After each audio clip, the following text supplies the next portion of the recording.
Over the past month, there's been a lot of discussion about whether or not Wuthering Waves would actually be a successful game, and while I've held the opinion that the game would do well since launch, we finally have the gacha revenue stats for Wuthering Waves' first full month of revenue post-release.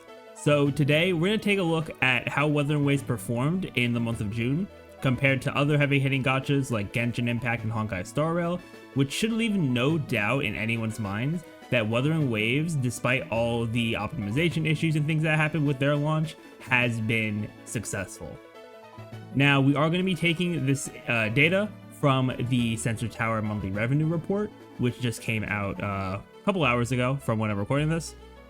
And this is mobile only as well. They don't have sales from PC and console, but I do feel like mobile does take up a pretty high amount of the gacha player base. So mobile is, it is still a pretty good indicator of how the games are performing, even if not everything is there.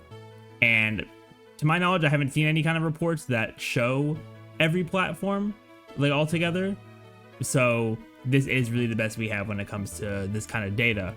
And so yeah, we have two charts here, which we're going to zoom into, but we have the mobile only, with the mobile only for separate regions, and then mobile only for combined regions, which I'll have these all zoomed in for you. So starting out with the separate region chart, and pretty much on both of them, we're going to see Honkai Star Rail was at the top there.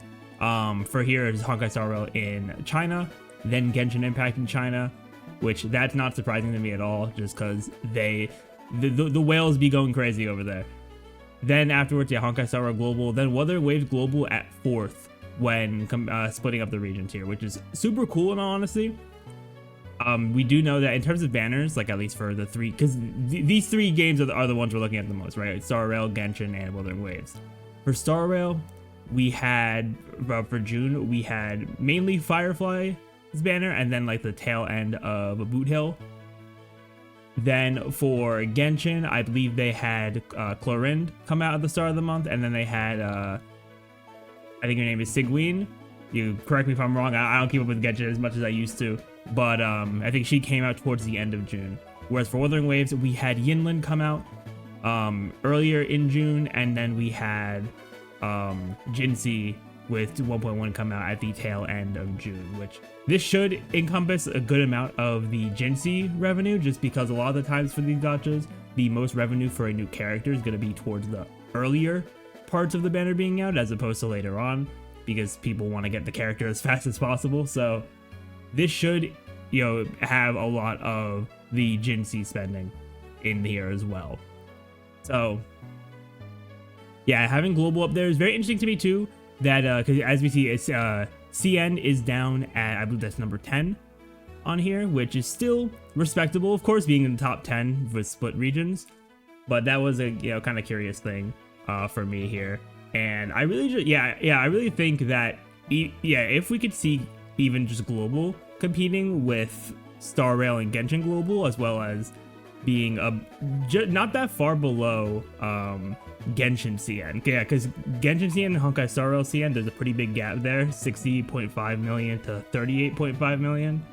But yeah, then Wuthering Waves is only at 29 million there, which is not like the craziest gap between them.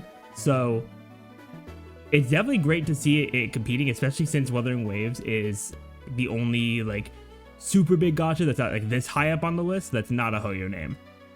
Because once you start going into like top 10, top 15, of course you get some other gachas in there, but for the top 5, even just the global region, I think that's really good. But now let's move on to the overall combined regions, which this was not surprising to me at all.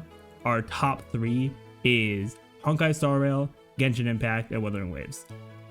Now, I fully expected Honkai Star Rail to be number 1, because Honkai Star Rail has just been killing it ever since launch, and especially with this month being Firefly. And also Ruan Mei's really anticipated rerun coming back. I knew Honkai Star Rail was going to have that. Then it was kind of a toss-up in my head between Genshin and Wuthering Waves, depending on how that was going to go. But people may not have spent as much money on Wuthering Waves as I would have expected, because there is a bit of a gap here, about a 20 million gap for the June revenue, which is still like a pretty sizable gap. But the fact that Wuthering Waves still has I believe it's about like bit less than 15 million between it and Love and Deep Space, which is right below it, does show that this is just kind of like a tier of their own up here in the top 3.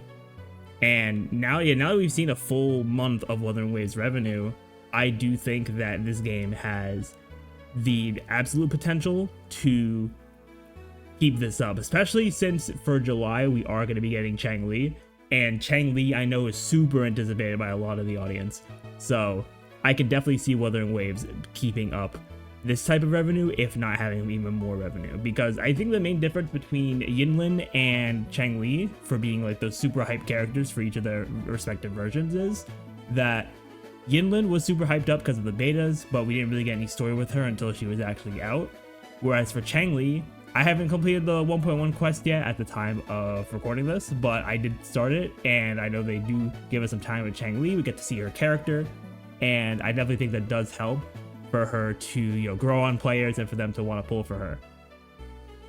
So yeah, that July will be very interesting, but I do think that these 3 are going to be like top 3, whatever order, because I do think Star Rail is going to stay at the top. Something crazy has to happen, I think, for Star Rail not to be number 1. But I am curious to see if maybe in July or some other month, Genshin and Wuthering Waves will flip and Wuthering Waves will be at number 2. But I think it really just depends on the releases. Which, by the way, for Genshin, I know their next limited 5-star is, I believe her name's Emily. And I don't think people are the most excited about her. So that could be a very interesting character to be competing with Chang-Li. But yeah, in terms of what I'm expecting for July, yeah, like I said, these 3 will probably be in the top 3. We are going to have the addition of Zenless Zone Zero with pretty much a full month. They're only going to be missing the first couple of days of July since the game does launch on the 4th. And I do think that it's going to be, that's probably going to end up being our top 4 when it comes to the rankings here. I don't think any other games have anything like ridiculous going on. Although I don't have very much, you know, knowledge of the other like mobile games. I think the only game that I know about that will probably be on the rise for the July charts is going to be, if I can find a Dragon Ball Z Dokkan Battle, because they do have their global anniversary coming up. So that will probably be up here, but nowhere near, I think, the like top 3, top 4 that we're going to see with the Hoyo games and Wuthering Waves. But yeah, that is my opinion overall on the gacha revenue charts. I'm really curious to see what you all think of this in the comments down below. I am just really glad that Wuthering Waves is being successful, and I am definitely going to continue playing it. But yeah, with that, everyone, thank you all so much for watching. If you enjoyed and want to see more content like this, definitely be sure to hit that subscribe button. The support is greatly appreciated, and I will see you all next time.